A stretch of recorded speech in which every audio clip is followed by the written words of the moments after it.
Hey, Michael from CTW Automation here, and continuing our series. And we're going to start with how to mount the damper in the dyno. Believe it or not, I have had every variation described to me, seen it, and lived it all. So hopefully, again, back to that word consistent, we can focus you a little bit so that all your dyno testing, you have a good baseline. So,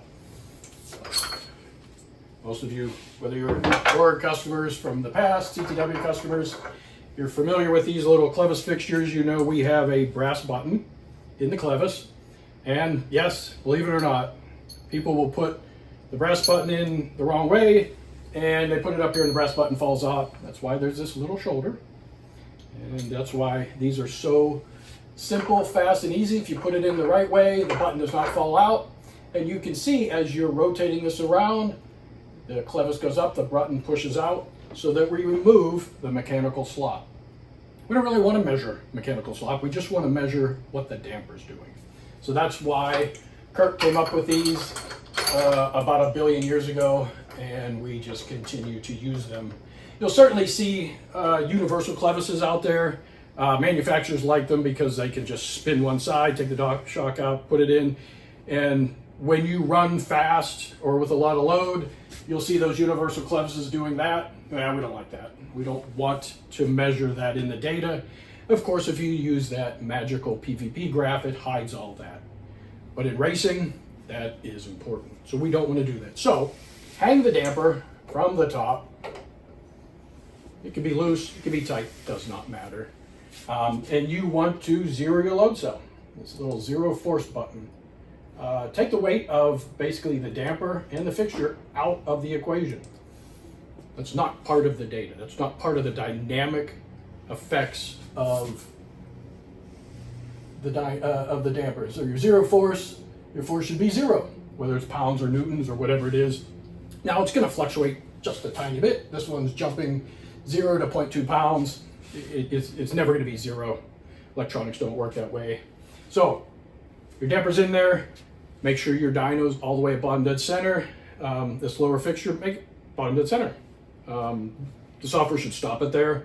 If nothing else, you can always look to make sure, but stop at bottom dead center.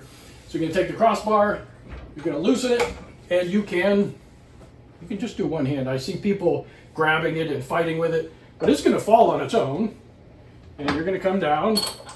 And by using one hand, you can put a little friction on it, it'll stop. You get it in the lower fixture. Now, crossbar's loose. Go ahead and tighten the lower clevis fixture so that the brass button comes up and removes all the mechanical play. Right? So we're not measuring anything in the eyelet. Now this should be fully extended. If you don't have enough gas pressure, it's possible that it falls down. So push it back up. Now, the important thing is I will see people put the upper clevis in, the lower clevis in, they'll tighten the crossbar, and then they'll try to wind this. Well, now you're preloading, because the crossbar can't move, you're now preloading the load cell. So be careful. Don't lock the crossbar until this is tight. So here we are. Now we have our quick connect little devices where we can do a preload. So you put it in there, you zero the load cell, you've got it in your dyno, preload. Once again, being consistent. Always preload a given damper the same amount. We make these 3D blocks, you put it in there, you set the collar, you can pull it down 1 inch or 2 inches, or I have people that have made these at 3 millimeters. They just have a little bit of preload. They just want a little positive load on it. They just want to get that piston off the bottom so that there's no chance that it runs into a fully extended shock. Or you have situations where you don't preload it enough and there's a top out rubber, bottom out device.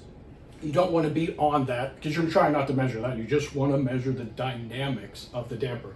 So use this.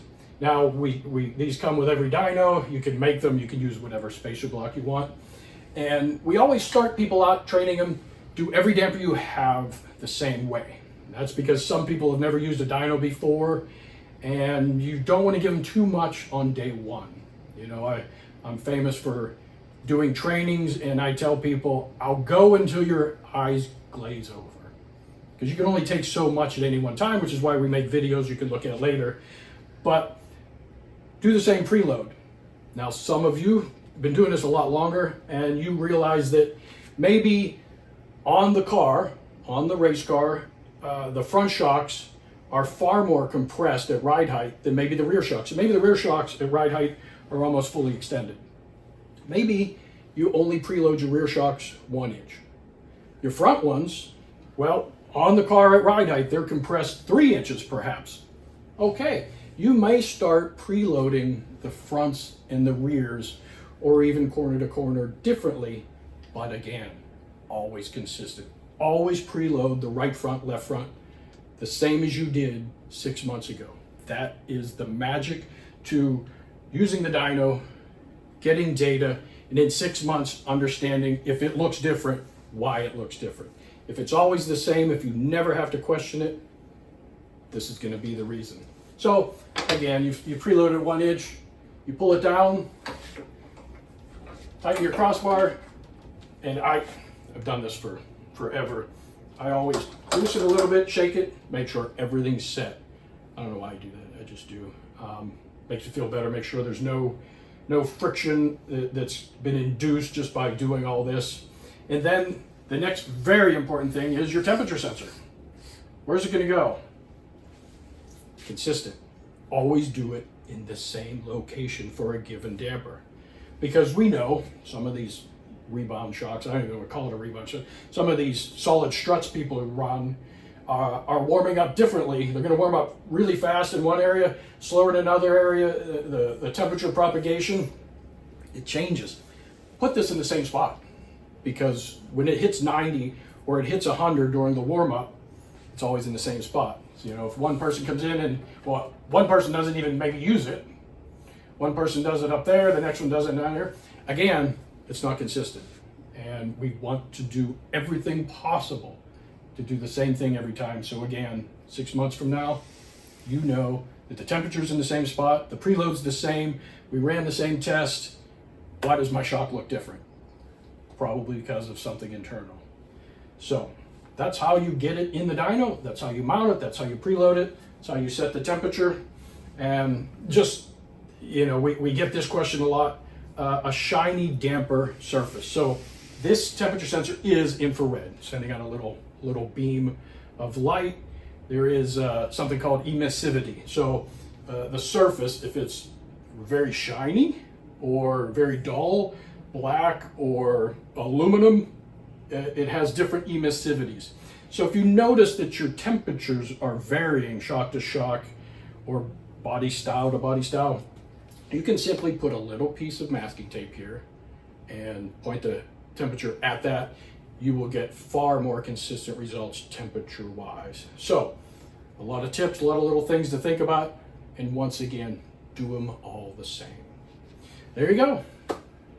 Thank you for watching. If you have any questions or comments, contact us using the information in the video description.